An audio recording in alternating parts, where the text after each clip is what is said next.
আসসালামু আলাইকুম, আমি মোহাম্মদ সোলাইমান হোসেন সিজান আছি তোমাদের সাথে। আজকে আমরা রসায়নের সপ্তম অধ্যায় অর্থাৎ এসএসসি রসায়নের একটি চমৎকার অধ্যায় রাসায়নিক বিক্রিয়া এটা নিয়ে আলোচনা করব। তো কথা না বাড়িয়ে চলো শুরু করি। তাহলে আজকে এই অধ্যায়ের খুব বেসিক কনসেপ্ট সেটা হচ্ছে জারণ ও বিজারণ। ওকে, তাহলে আমরা এগুলো নিয়ে আজকে আলোচনা করব।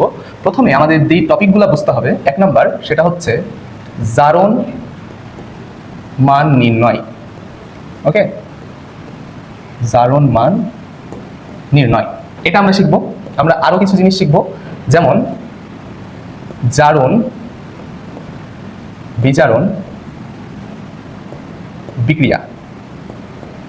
জারণ বিজারণ বিক্রিয়া, ঠিক আছে? জারণ বিজারণ বিক্রিয়া। আরো কিছু শিখবো, সেটা হচ্ছে জারণ বিজারণ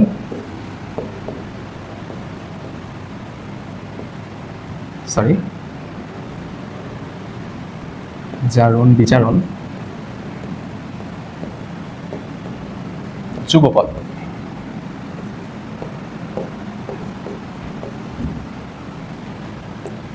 বিক্রিয়া এটা লেখার দরকার নেই, ঠিক আছে? ওকে, আচ্ছা, বিক্রিয়ার ক্ষেত্রে কোনগুলা জারণ বিক্রিয়া দেয়, কোনগুলা বিজারণ, এই সম্পর্কিত আলোচনা করব। তো প্রথম টপিক যেটা আমাদের জারণ মান নির্ণয়, ঠিক আছে? এটা নিয়ে আলোচনা করি। তো একদম বেসিক যেটা, একদম বেসিক সেটা দেখো, সবাই একটু লক্ষ্য করো। দেখো, একদম বেসিক জারণ। এই জারণ মানে কি এটা আমাদের জানতে হবে, ঠিক আছে? জারণ তোমরা মনে রাখবা যে তারই জারণ ঘটে যার ইলেকট্রন ত্যাগ হয়, ঠিক আছে? তার মানে জারণ মানে ইলেকট্রনের ত্যাগ, ইলেকট্রন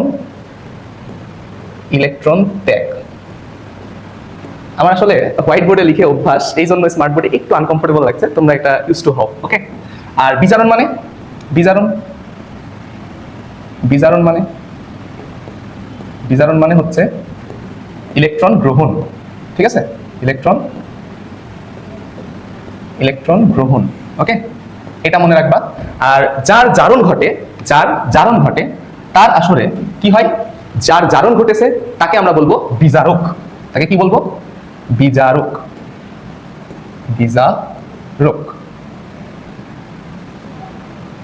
যার জারণ ঘটেছে তাকে আমরা বলবো বিজারক। আর যার বিজারণ ঘটেছে তাকে আমরা কি বলবো? তাকে আমরা বলবো জারক, ঠিক আছে? তাকে বলবো জারক।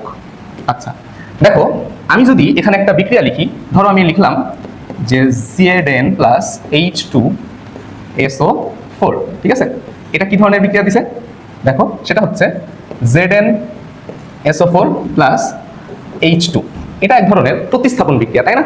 দেখো, এই জায়গায় একটু লক্ষ্য করো যে যদি এই যে জিঙ্ক কি করছে?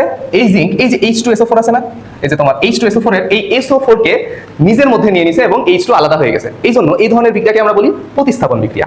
বুঝছো আমার কথা?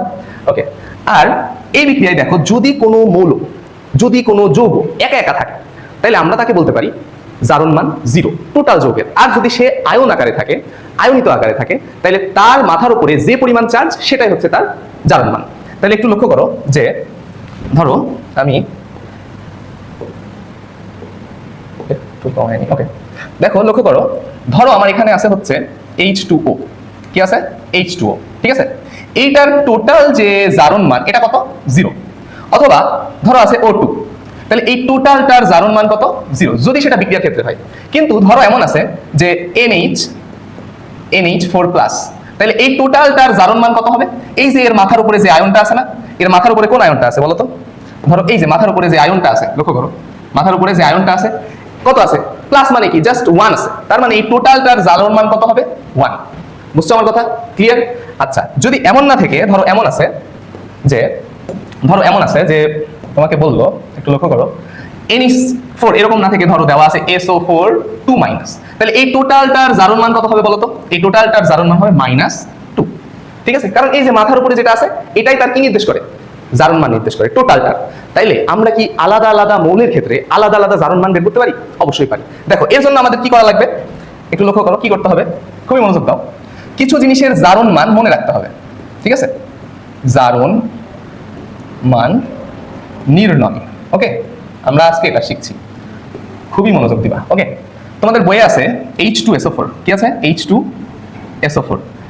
এর ক্ষেত্রে এর ক্ষেত্রে সালফার এর জারণ মান কত? সালফারের জারণ মান কত? ধরো এমন বলছে,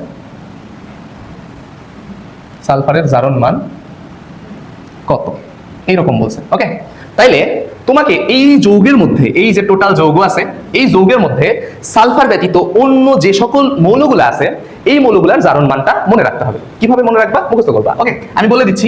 এইটার ক্ষেত্রে হাইড্রোজেনের কত হবে? +1। ওকে, অক্সিজেনের কত হবে? -2। তোমাদের বইয়ে একটা চার্ট আছে, ওইটা দেখে তোমরা মুখস্থ করে ফেলবা। ওকে, তারপরে আর কারো দরকার নাই। তাইলে একদম ইকুয়েশন অনুযায়ী তোমরা এটা সলভ করবা। তাহলে হাইড্রোজেনের এখানে কয়টা হাইড্রোজেন আছে? 2টা। তাহলে হাইড্রোজেনের একটার জন্য কত? +1। কয়টা আছে? 2টা। তাহলে 2 দিয়ে গুণ করে দাও, বাউন্ডারি দাও, প্লাস, শেষ। সালফারের কত জানো? জানো না। তাহলে কত? x ধরে নাও, ঠিক আছে, প্লাস। অক্সিজেনের কত? -2। কয়টা অক্সিজেন আছে? 4টা অক্সিজেন আছে, গুণ করে দাও, গুণ 4 ইকুয়াল টু, আমি কি বলছিলাম, এর মাথার উপরে যদি কিছু না থাকে তাইলে 0, মাথার উপরে কিছু নাই তাই 0। এবার যদি মাথার উপরে কিছু থাকতো তাইলে মাইনাস, যদি মাইনাস থাকতো মাইনাস দিতাম, প্লাস থাকলে প্লাস দিতাম, ইকুয়ালের ওই পারে। ওকে, তাহলে কিছু নাই তাই 0। এবার জাস্ট এটা সলভ করো। দেখো 2 কে কত? 2 প্লাস কত? x। এটা কত হবে? মাইনাস, দেখো মাইনাস কত? 8 ইকুয়াল টু কত? 0। ওকে, তারপরে কত হবে? দেখো x রাখো, বাকি সব ওই পারে পার করো, কি হয়? +6। তাহলে সালফারের জারণ মান কত হবে? +6। ওকে, আরেকটা জিনিস দেখাই তোমাদের এখন যদি বলে, ধরো তোমাদের বললো এমন যে এই যে SO4 2- এর ক্ষেত্রে সালফারের